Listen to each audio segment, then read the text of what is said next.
This is Selma Schmoll at the Multidisciplinary Cancer Congress 2011 in Stockholm.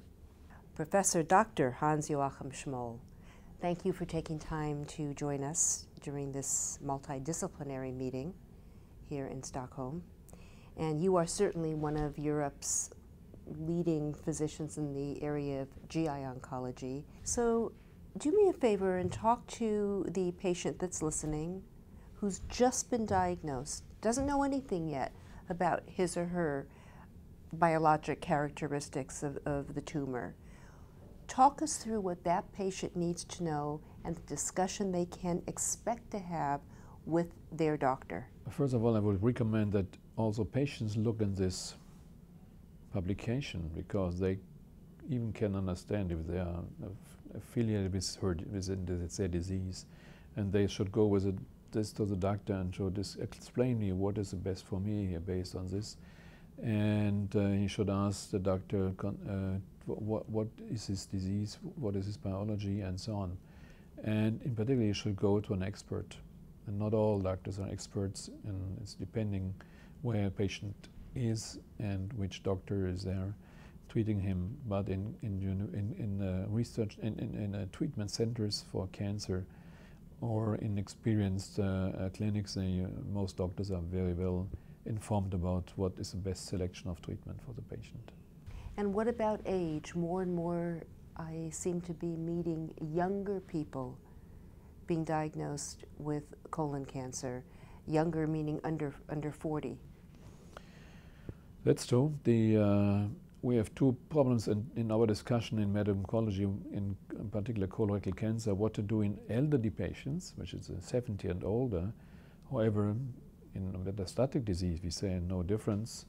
In adjuvant disease, I mean early stage tumors, we have to consider carefully what is good for a patient over 70, and should he get the full treatment or less treatment. But on the other side, you are completely right. The young people, young patients emerge, and we still do not know whether the biology of this disease in young patients is different. It's probably worse, because we see many patients with aggressive disease. Still, we have no different treatment for those patients. Do we understand yet if there is a family relation, in other words, a hereditary predisposition? If one's parent has had a colon cancer, does that raise the risk for the kids? Oh yes, there's a minority fraction which have clearly inherited disease, but there's a relatively large fraction of patients where its familial risk is higher because of relatives having colon cancer without having genetic predisposition. And this is very important, since screening is done based on this.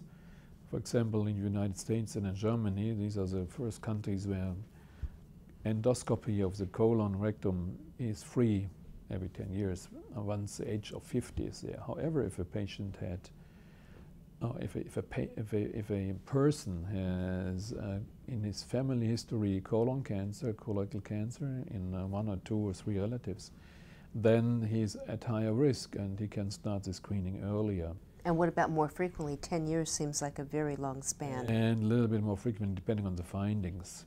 But in general, this is extremely important to find early the tumor, or at least the precursors of benign precursors of the tumor, and eliminate these precursors or treat this tumor early to give a high chance of cure. And if a patient presents with polyps, they will... Precursor lesion, which will be pulled out or cut out, and then the patient has no risk anymore as long as he does not develop other polyps. But that patient needs to screen more frequently. Right. Those with a positive family history have a high risk and should more screening, but in general, all persons in the United States and in Germany above the age of 50 are allowed to make a screening by endoscopy free of charge, which is a major step forward.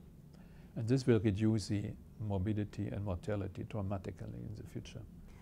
Risk factors, aside from the genetic predisposition or familial related cancers, what about diet? We hear in the United States that one of the culprits is heavy red meat consumption, and that's being more and more discouraged. What's the philosophy in Europe about diet and prevention? It's the same. It's fat and red meat, which is a problem, increasing the risk, and a lot of smoked food, which is typical, for example, in Germany and some parts of Germany.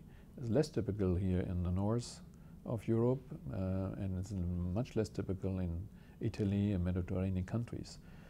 So the risk is higher in those countries where this type of food is taken very much. But the education on food eating behavior is trying to change this by time. And what about gender? Do we understand anything more about these GI cancers in women versus men?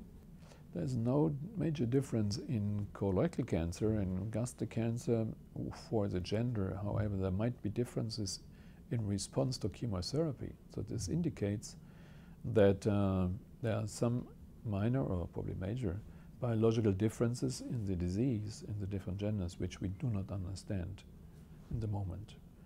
For example, it's now clear for gastric cancer that Asian patients with gastric cancer have a different benefit from, let's say, bevacizumab, Avastin, in addition to chemotherapy, than American or European patients. That's a clear difference with no effect of this drug in Asian patients, including China and Japan and Korea, but there's a clear effect which is significant in Western population.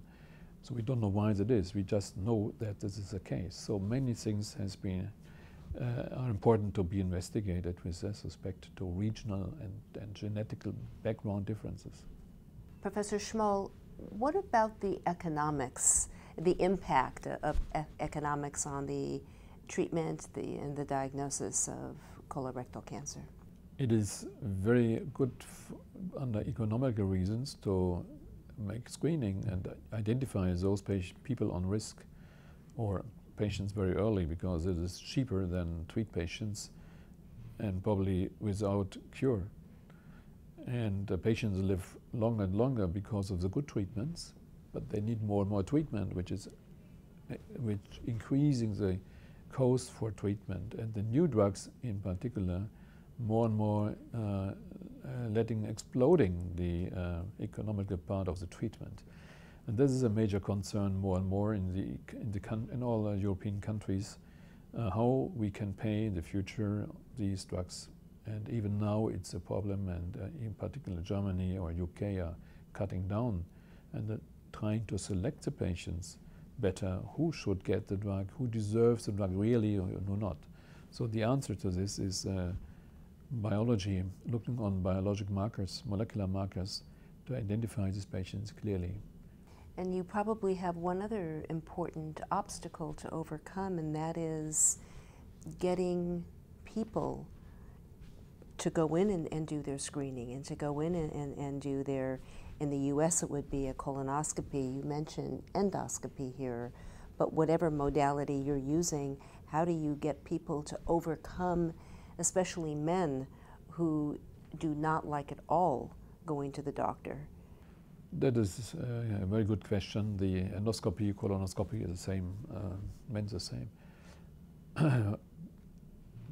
In Germany there's a foundation which is done by a major media family based on a son of them who died early with 30 years from colon cancer. And they can involve all the stars in film and TV and so on, and try to motivate the people. So that's a very important part, and this everybody knows in this country about the possibility. But again, the participation on this program is far too low and should be increased. So it's like United States, and it needs a lot of education and continuous efforts to do this. So I gather that there is truly a paradigm shift in the way we understand colon cancer and the way colon cancer is being treated. And prevented by by multiple screening of risk patients, risk people. Thank you, Professor Hans-Joachim Schmoll, who comes to us from Germany. Thank you.